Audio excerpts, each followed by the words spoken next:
हमारे पुराणों में सनातन धर्म के 16 संस्कारों का विशेष महत्व है, जिनमें अंत्येष्टि संस्कार मृत्यु के बाद किया जाने वाला अंतिम संस्कार है।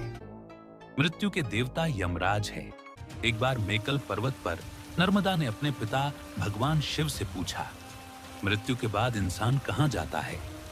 शिव ने बताया कि मृत्यु के बाद आत्मा यमलोक जाती है, जहां यमराज, मृत्यु के देवता, उसके कर्मों का हिसाब करते हैं। यमराज सूर्यदेव और संध्या के पुत्र हैं। उनकी बहन यमुना और भाई शनि हैं। संध्या सूर्य के तेज को सहन न कर सकी, इसलिए उन्होंने अपनी छाया को सूर्य के पास छोड़ा और तपस्या करने चली गई। यमराज को धर्म और न्याय के प्रति निष्ठा के कारण मृत्यु का देवता बनाया गया। वे काले भैंसे पर सवार रहते हैं। यमपाश और दंड लिए आत्माओं को यमलोक ले जाते हैं, जहां चित्रगुप्त कर्मों का लेखा जोखा रखते हैं। नर्मदा ने पूछा, क्या कभी किसी ने यमराज से आत्मा वापस ली? शिव ने सावित्री सत्यवान की कथा सुनाई। सावित्री ने अपने पति सत्यवान की मृत्यु के बाद यमराज का पीछा किया और अपनी भक्ति, बुद्धि व तर्कों से उन्हें प्रभावित किया। अंततः यमराज ने सत्यवान को जीवन दान दे दिया।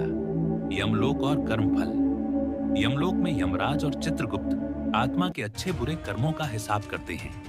गरुड़ पुराण के अनुसार पापी आत्माओं को तामिस्र, रौरव जैसे नरकों में यातनाएं मिलती हैं, जैसे आग में जलना या कांटों पर चलना। सत्कर्म करने वाली आत्माएं स्वर्ग जाती हैं या पुनर्जन्म पाती हैं। यमराज कर्मफल के सिद्धांत के प्रतीक हैं, जो यह सुनिश्चित करते हैं कि हर जीव को उसके कर्मों का फल मिले। सांस्कृतिक महत्व। यमराज को भाई दूज, यम द्वितीया पर याद किया जाता है, जब यमुना ने उनकी पूजा की थी। इस दिन बहनें भाइयों की लंबी आयु के लिए प्रार्थना करती हैं। यमराज हमें जीवन की नश्वरता और सत्कर्म की महत्ता सिखाते हैं। उनकी कहानी यह संदेश देती है कि मृत्यु अटल है, पर धर्म और सत्य का पालन जीवन को सार्थक बनाता है। नैतिक संदेश।